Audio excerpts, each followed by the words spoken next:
तो demon slayer की movie OTT पर कब रिलीज होगी, इसकी ऑफिशियल रिलीज डेट निकल कर आ चुकी है, जिसके बारे में आज हम लोग डिटेल में बात करेंगे। साथ में क्या आप लोगों को ये पता है कि हमारा डॉक्टर स्टोन का भी एनीमे एंड हो चुका है, और इसके अलावा भी आज की वीडियो में आप लोग काफी सारी एनीमे, मांगा, नॉवल की न्यूज मिलेगी। तो ज्यादा टाइम वेस्ट ना करते हुए एक एक करके न्यूज के बारे में बात करना स्टार्ट करें। सबसे पहली न्यूज तो आती है अपने डीमन स्लेयर की मूवी को लेकर। और हाँ, जितने भी लोग यहाँ पे Demon Slayer Kimetsu no Yaiba Infinity Castle की फर्स्ट मूवी की रिलीज डेट जानना चाहते हैं कि ये ओटीटी पर कब तक रिलीज होगी, तो फाइनली आप लोग के लिए एक्चुअल रिलीज डेट निकल कर आ चुकी है, जहाँ पे किमेत्सु no Yaiba Infinity castle movie का जो पार्ट 1 होने वाला है वो क्रंचीरोल के ऊपर 29 जुलाई के दिन स्ट्रीम होगा, जहाँ पे ये आपको मल्टीपल डब्स एंड सबस में देखने को मिलेगी। जिस पर देखा जाए तो अब एक साल का इंतजार करने के बाद अब फाइनली मूवी ओटीटी पर रिलीज होगी। और अब देखा जाए तो अब डीमन स्लेयर की मूवी को हम लोग फुल एचडी क्वालिटी में देख पाएंगे। तो अब आप लोग मुझे कमेंट में जाके बताओ कि आप लोग इस मूवी को डब में देखोगे या फिर सब में। बाकी अब इसको छोड़ो, यहाँ पे अब हम लोग बात करें अपने नेक्स्ट अपडेट के बारे में। तो वो आता है अपने नेटफ्लिक्स के साकामोटो डेज को लेकर। और हाँ, जैसे कि आप लोगों को मैंने पिछली वीडियो में बताया था कि साकामोटो डेज के सीजन 2 का न्यू ट्रेलर ड्रॉप किया गया है, जिसके अंदर सीजन 1 के कंपैरिजन में काफी यूनिक एनिमेशन देखने मिली। एंड इसका रीजन ही मैंने आप लोग बताया था कि इतनी यूनिक एनिमेशन क्यों देखने मिली।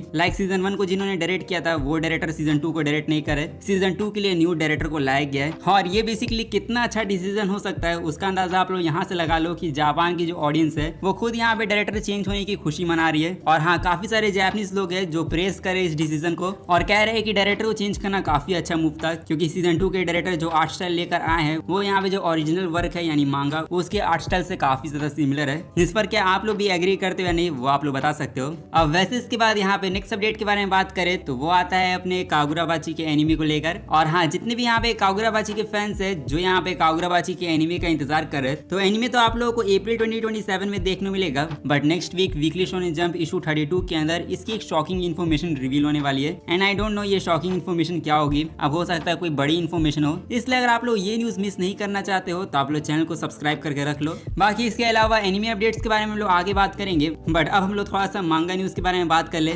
जैसे कि मैंने आपको बताया कि हंटर हंटर की मांगा तो यहाँ पे कमबैक कर चुकी है। एंड हंटर हंटर की मांगा का जो चैप्टर 411 होने वाला है वो इस संडे ड्रॉप होगा, जिसको आप लोग रीड करके एंजॉय करना है। बट यहाँ पे उससे पहले मैं आप लोग बताना चाहूंगा कि हंटर हंटर की जो मांगा है उसने अपने 39 वॉल्यूम्स के साथ 100 मिलियन के कॉपीज के सर्कुलेशन के नंबर को टच कर लिया है, जो पहुंचने में इसको भले ही 28 साल लग गए हो। बट हाँ, होप करते हैं कि इसे तोगाशी को थोड़ी सी मोटिवेशन मिले एंड अब इस मांगा को वो जल्द से जल्द खत्म करने का प्लान करे ताकि फिर एनीमे भी कम बैक कर पाए। बाकी यहाँ पे ये मांगा एंड हो या ना हो, लेकिन यहाँ पे द इलूसिव समुराई की मांगा के बारे में बात करें जो ऑलरेडी एंड हो चुकी है। और हाँ, ये मांगा तो ऑलरेडी एंड हो चुकी है, बट गेस व्हाट, ये मांगा वापस से कम बैक करने वाली है अपने स्पेशल चैप्टर के साथ, जिसमें हाँ वीकली शोनेन जंप इशू 32 के अंदर यानी नेक्स्ट वीक आप लोग को इसका एक स्पेशल चैप्टर देखने मिलेगा, जिसके अंदर हमें टोटल 41 पेजेस देखने मिलेंगे और एक कलर पेज भी देखने मिलेगा, जो हाँ देख लगता है कि शायद हमें कुछ और भी एपिलॉग का कंटेंट देखने मिलेगा। बाकी अब एंडिंग के बारे में हम लोग बात कर ही रहे तो यहाँ पे एक नॉवल के बारे में बात करें जो यहाँ पे अब एंड होने वाली है। एंड मैं बात कर रहा हूँ शैडो स्लेव की नॉवल के बारे में, जो आई गेस आप में से काफी सारे लोग इसकी नॉवल को भी रीड कर रहे होगे। एंड अगर आप लोग इसकी नॉवल को रीड कर रहे होगे तो आप लोग पता होगा कि इसके अंदर 2000 से भी ज्यादा चैप्टर है। एंड आप लोग यही सोचते होगे कि ये नॉवल आखिरकार एंड कब होगी। सो फाइनली इसका आंसर यहाँ पे इसके ऑथर ने खुद दे दिया है, जहाँ पे इनके रिसेंट इंटरव्यू में इनसे पूछा गया कि वो शैडो स्लेव को कितने लंबे टाइम तक लिखना चाहेंगे,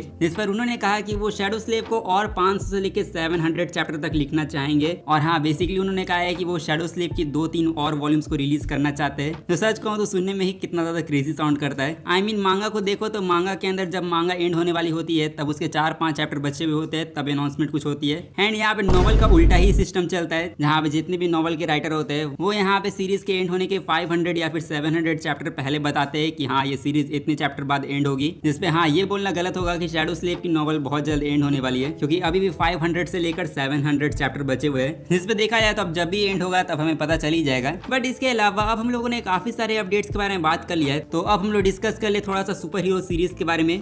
अगर आप लोग भी सुपर हीरोज वाले सीरीज के फैंस हो तो आप लोगों ने इनविंसिबल तो देखा ही होगा। एंड इनविंसिबल का सीजन 5 अभी तक आया भी नहीं है, बट गेस व्हाट, यहाँ पे प्राइम वीडियो वालों ने सीजन 6 को भी कंफर्म कर दिया है। और ये लोग कंफर्मेशन तो ऐसे देते हैं जैसे यहाँ पे अगले सीजन में हमें अच्छी एनिमेशन देखने मिलेगी। बट हम सभी लोग जानते हैं कि जो एनिमेशन का पूरा बजट होता है वो यहाँ पे सेलिब्रिटी वाले वॉइस एक्टर को हायर करने में चला जाता है। और यहाँ पे सीजन 6 की जैसी कंफर्मेशन निकल कर आई वैसे उन्होंने कंफर्म कर दिया कि जो सीजन 5 आने वाला है उसके अंदर भी यहाँ पे एक सेलिब्रिटी वॉइस एक्टर आने वाले जो है अपने जैक। और हाँ, देखा जाए तो यहाँ पे एक और सेलिब्रिटी वॉइस एक्टर को ले आया गया, जिसपे देख के लगता है कि जो पूरा बजट होने वाला है वो फिर से वॉइस एक्टर को ही हायर करने में चला जाएगा और हमें फिर से वही स्लाइड शो एनिमेशन ही देखने मिलेगी, जिसपे हाँ आप कुछ कंप्लेन करने का तो फायदा नहीं है, बट चलो अब जो भी हो। यहाँ पे हम लोग बात करें अपने नेक्स्ट सुपर हीरो के बारे में, तो वो आता है अपना डीसी का एब्सोल्यूट बैटमैन। और हाँ, इस कॉमिक के बारे में तो आप लोग पता ही होगा, जो मल्टीपल मांगास को ट्रिब्यूट देते रहती है अपनी कॉमिक में। एंड गेस व्हाट, यहाँ पे डीसी स्टूडियोज एंड जो वार्नर ब्रोस है, उन्होंने एब्सोल्यूट बैटमैन की एनिमेटेड सीरीज को भी ऑफिशियली तौर पे अनाउंस कर दिया है। और इसके साथ ही अपने बैटमैन के दुश्मन के बारे में बात करें, जो आता है अपना जोकर, तो जोकर लाफ रॉय, तो इस नाम की भी डीसी ने एक एनिमे सीरीज अनाउंस कर दी है, जिसपे हाँ देखा जाए तो यहाँ पे बैटमैन जब आ रहा है तो जोकर को भी आना बनता ही है। तो अब दोनों की एनिमेटेड सीरीज आप लोगों को फ्यूचर में देखने मिलेगी, जिसको देखने के लिए आप लोग बेशक एक्साइटेड हो सकते हो।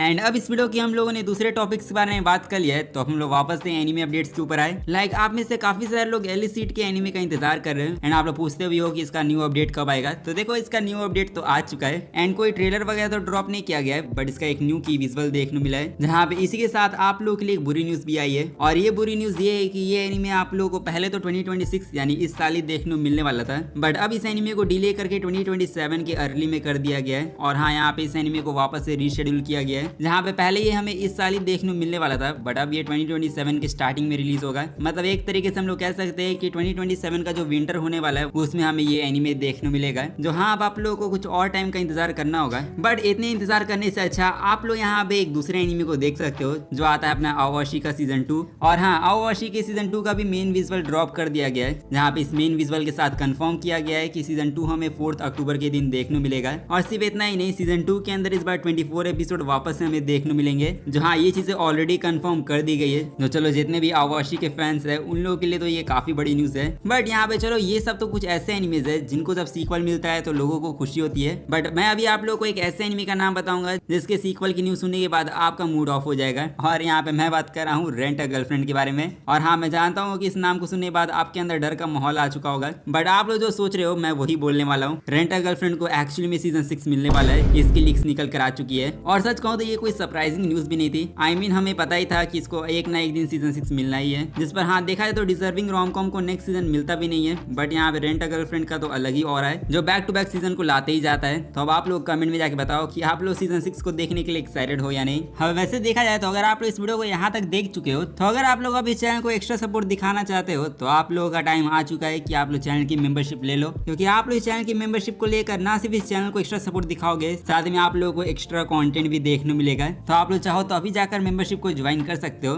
बाकी देखा जाए तो इस वीडियो के ऑलमोस्ट हम लोगों ने अपने सभी अपडेट्स के बारे में बात कर लिया है, इसलिए अब हम लोग बात करें इस वीडियो के लास्ट अपडेट के बारे में। सो वो आता है अपने डॉक्टर स्टोन के एनिमे को लेकर। और हाँ, फाइनली यहाँ पे one of the most underrated anime अब जाकर एंड हो चुका है, जो मैं जानता हूँ कि इस एनिमे के बारे में लोग ना के बराबर ही बात करते हैं, और अब ये एनिमे एंड हो चुका है तो शायद इसके बारे में लोग बात करे भी ना। बट हम लोग इस वीडियो में आखिरी बार डॉक्टर स्टोन के बारे में बात कर लेते हैं, बिकॉज ये एनिमे पिछले 7 सालों से चल रहा था, जहाँ पे ये एनिमे जुलाई 2019 में स्टार्ट हुआ था, जिसमें हमें टोटल 95 एपिसोड देखने मिले, जिसमें हमें 4th सीजन और यूसे का जो स्पेशल एपिसोड था वो इंक्लूडेड है। एंड इतने सारी चीजों को देखने के बाद अब जाकर हमें इसकी एंडिंग देखने मिली। स्पेशली यहाँ पे एंडिंग के पोस्ट क्रेडिट सीन के बारे में बात करें तो उसमें तो सेंकू को जब डॉक्टर स्टोन बोला गया तो वो सीन तो लिटरली गूज़बम्प ही था।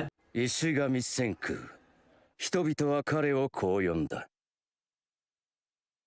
ドクターストーンと और हालांकि देखा जाए तो अब एक मास्टरपीस एनीमे यहीं पर एंड होता है। एंड इसी को लेकर अब आप लोग मुझे कमेंट में जाके बताओ कि आप लोग डॉक्टर स्टोन के सीजन 4 के फाइनल पार्ट को कितनी रेटिंग दोगे। अब हालांकि अगर आप लोग मुझसे पूछोगे तो मैं इसको 8.5 आउट ऑफ 10 की रेटिंग दूंगा। बाकी हाँ, डॉक्टर स्टोन की जो पूरी जर्नी थी वो यहाँ पे मैं हमेशा याद रखने वाला हूँ। बट यहाँ पे इसी के साथ मैं एक चीज आपको बता देता हूँ कि अगर आप लोग सोच रहे होगे कि डॉक्टर स्टोन एनीमे अब हमेशा के लिए खत्म हो चुका है, तो एक्चुअली में ऐसा नहीं है, क्योंकि जब आप लोग डॉक्टर स्टोन के लास्ट सीन को देखोगे तो वहाँ पे दी एंड के साथ साथ टू बी कंटिन्यूड भी आता है। तो टू बी कंटिन्यूड क्यों बोला गया, तो इसका रीजन सिंपल है, डॉक्टर स्टोन का जो एपिलॉग चैप्टर है उसको अभी तक एनिमे के अंदर अडेप्ट नहीं किया गया है, एंड जो एपिलॉग वाला चैप्टर है उसको यहाँ पे फ्यूचर में एज स्पेशल एपिसोड अडेप्ट किया जाएगा। इसलिए हाँ, डॉक्टर स्टोन फैंस की जर्नी अभी खत्म तो नहीं हुई है। अब हालांकि हमारे अपडेट्स तो बस यही तक थे, इसलिए अब हम लोग इस वीडियो को यहीं पर एंड कर सकते हैं। तो अगर आप लोगों को ये वीडियो अच्छा लगा तो जाके इस वीडियो को लाइक कर दो एंड चैनल को भी जाके सब्सक्राइब कर दो फ्यूचर अपडेट्स के लिए। बाकी मैं मिलूंगा आप लोगों से नेक्स्ट वीडियो में, तब तक के लिए सायोनारा एंड पीस आउट।